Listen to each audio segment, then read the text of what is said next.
失礼します。社長、秘書の候補者が面接に来ておりますが、ご都合いかがでしょうか。Apa kabarnya? Semoga kalian baik-baik saja. Kali ini, Mimin hadir dengan film ringan yang tentunya menarik buat kalian. Film yang berlatar belakang kehidupan sepasang suami istri yang terjebak oleh hutang adik dari sang suami. Bagaimana filmnya? Mari kita simak ceritanya. Let's go! なんだこれは。今日だって笑う泣いちゃう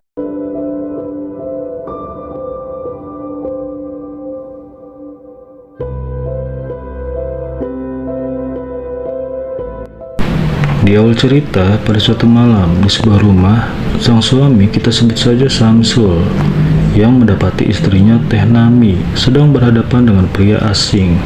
Sebut saja Mr. Bobby. Samsul dibuat heran dan sedikit terkejut. Di sini, atas informasi dari Mr. Bobby, Teh Nami ngasih tahu ke Samsul kalau adiknya Samsul telah keluar kerja.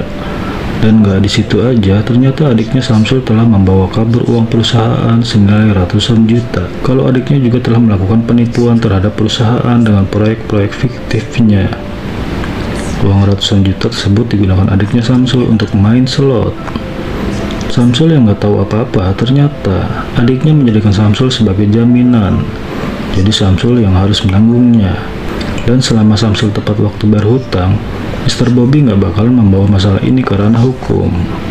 Kejadian ini membuat Samsul terpukul. Adik satu-satunya kelakuannya malah kayak setan. Samsul dibuat malu dan minta maaf ke Mr. Bobby. Udah cicilan banyak, ditambah lagi beban hutang adiknya. Teh Nami dan Samsul dibuat pusing. Dengan cara apa dia harus membayarnya? Di benaknya, gak ada cara lain meminta bantuan kepada bosnya Samsul. Lalu, esok harinya, dengan wajah yang kuyu, mereka menemui Pak Samin, bos di tempat kerjanya Samsul. Di sini, Pak Samin bilang kalau dia mau bantu, tapi uang itu terlalu banyak. Dengan gaji Samsul di perusahaan ini, butuh puluhan tahun untuk lunas. Kalaupun nanti ditambah pakai uang pensiun Samsul, nanti kasihan Samsul, gak bisa nerusin hidup setelah pensiun. Kalau Samsul pensiun, uangnya nanti kan bisa buat modal. Entah itu Samsul jualan gorengan, bakso pentol, cilok, atau cireng. Ya pokoknya apa aja deh. Jadi, Pak Samin kasih saran, kalau Pak Samin akan mempekerjakan istrinya Samsul, si Teh Nami. Selain gaji Samsul dipotong, gaji istrinya seluruhnya akan dibuat bayar hutang. Kebetulan banget, asisten Pak Samin resign, jadi Teh Nami disuruh menggantikannya. Samsul udah tahu kalau jadi asistennya Pak Samin, istrinya pasti bakal diapa-apain. Samsul tahu benar kelakuan bejat bosnya itu, karena rumor sekantor udah tersebar. Kalau alasan asisten sebelumnya resign itu karena tidak sanggup kalau harus melayani hasrat bejat Pak Samin. Teh Nami nggak tahu apa-apa, hanya mengiyakan saja. Samsul dibuat celaka atas apa yang menimpanya. Keputusan ini sangat sulit, tapi di sini saran Pak Samin ditolak Samsul. Tak rela kalau istrinya diobok-obok sama Pak Samin. Teh Nami dibuat heran sama Samsul, kenapa dia menolaknya. Padahal ini adalah jalan satu-satunya. そうか、分かった。じゃあ他は当たってくれな。はい。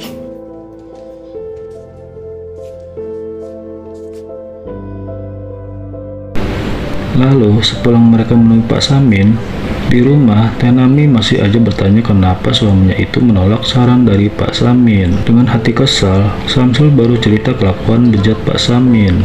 Semua wanita yang kerja jadi asistennya cuma buat melayani nafsu Pak Samin aja.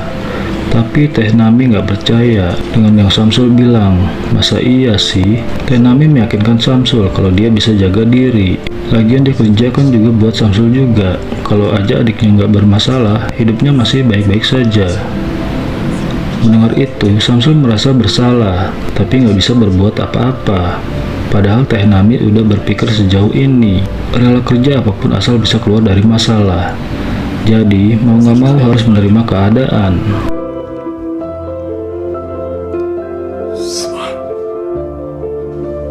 あなたが嫌ならそれでもいいわよ。もうわからない。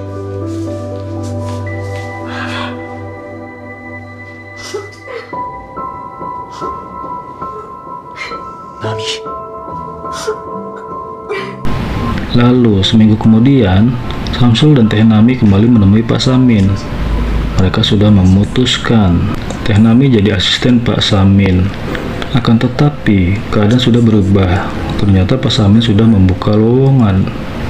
Jadi ada beberapa orang kandidat wanita yang akan menjadi asistennya. Mereka semua cantik-cantik, bahenol, plus yang paling utama bisa angkat galon. Di sini Pak Samin bilang kalau Teh Nami nggak punya pengalaman, jadi kemungkinan nggak bisa jadi asistennya. Tapi kalau mau, Teh Nami harus dites dulu. Kalau cocok, angkut. Daripada Pak Samin berubah pikiran, dan cuma ini yang bisa dilakukan oleh Samsul. Samsul menuruti aja kemauan Pak bosnya itu. Kalian semua tahu dah tesnya kayak gimana ya. Kalau mau bayangin, nonton aja film aslinya. さあ、こっち来て。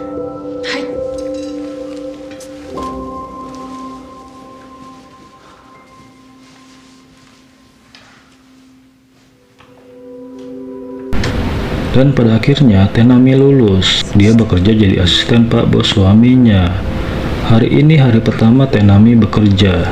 Dia harus bersikap profesional.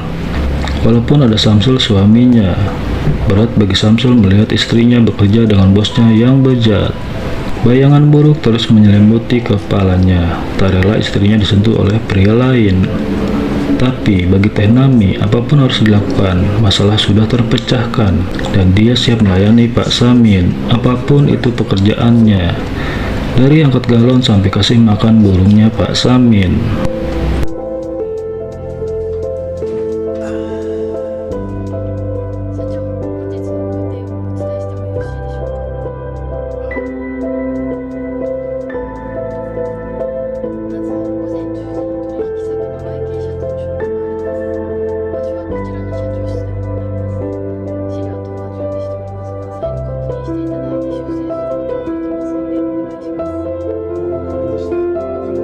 Satu jam berlalu di ruang lain. Pak Samin meeting dengan karyawannya, termasuk Teh Nami.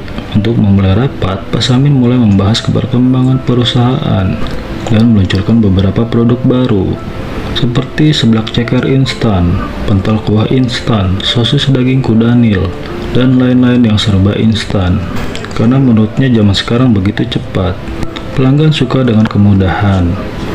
Dan sepertinya Teh Nami sudah mulai terbiasa dengan alur kerja Pak Samin. Walaupun kenakalan Pak Samin saat rapat, dia jalanin aja. Padahal di situ ada suaminya. Tak puas sampai di situ, di ruangan lain Pak Samin mulai meminta bercocok tanam. Teh Nami mau-mau aja, tapi asal jangan di depan suaminya. Mau gaya apapun Teh Nami bakal ikutin, bebas.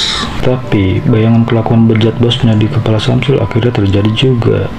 Walaupun Samsul nggak melihat secara langsung, tapi dengan adanya koncut di ruangan bosnya itu, Samsul berpikir, pasti bini gue udah diapa-apain. Samsul begitu marah sama Teh Nami, istrinya. Di sini, Teh Nami ngebantah kalau mereka nggak ngapa-ngapain. Teh Nami masih menutupinya. Apapun kebenarannya, dia nggak mau Samsul berpikiran yang enggak-enggak. Yang di pikiran Teh Nami cuma bisa lunasi utang. Beberapa jam kemudian, Teh Nami pulang dan mendapati Samsul lagi mabok marjan. Sekali lagi, Samsul bertanya apakah Teh Nami main kuda-kudaan sama Pak Samin. Samsul merasa mereka sering melakukannya, entah di kantor atau dimanapun. Samsul dibuat gila dengan bayangan buruk di kepalanya. Dengan tuduhan itu, Teh Nami bilang kalau dia udah bantu hutang adiknya, padahal dia nggak ada hubungannya. Masih aja Samsul menyalahkan Teh Nami. Udah bagus dia nggak kabur, ninggalin Samsul.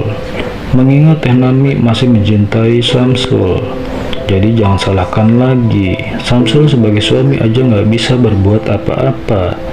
Bisanya cuma nangis doang.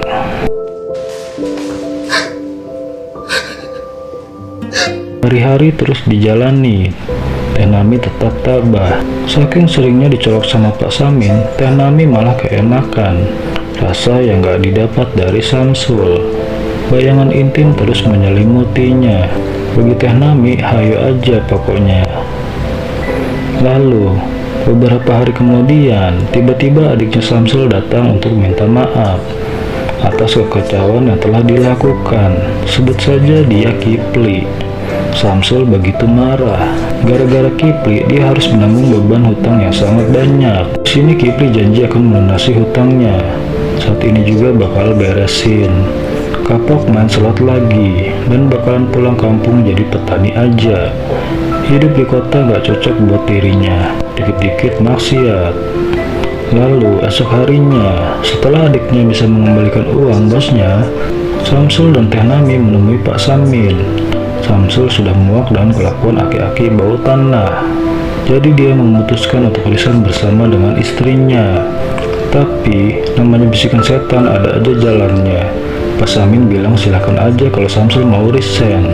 Tapi Nami istrinya nggak bisa resign gitu aja. Menurut aturan perusahaan, dia baru bisa resign setelah 1 tahun. Jadi selama itu Nami masih menjadi miliknya Pak Samin. Karena sudah terlalu kesal ngeliat muka bosnya, Samsul pergi tanpa bilang terima kasih karena telah membantunya. Dan sebenarnya Teh Nami nggak mau resign, udah kepalang enak sama burung Pak Samin. Dan begitu juga dengan Pak Samin, udah kepincut sama 4 ayamnya Nami. Di akhir cerita, mereka semua hidup bahagia. Samsul dan Teh Nami bercerai. Teh Nami jadi istri keduanya Pak Samin. Dan Samsul jadi kang martabak dekat pengkolan rumahnya. Dan kawin lagi sama pembantu komplek. Namanya Ngatina. Dan film pun selesai. Nami-kun.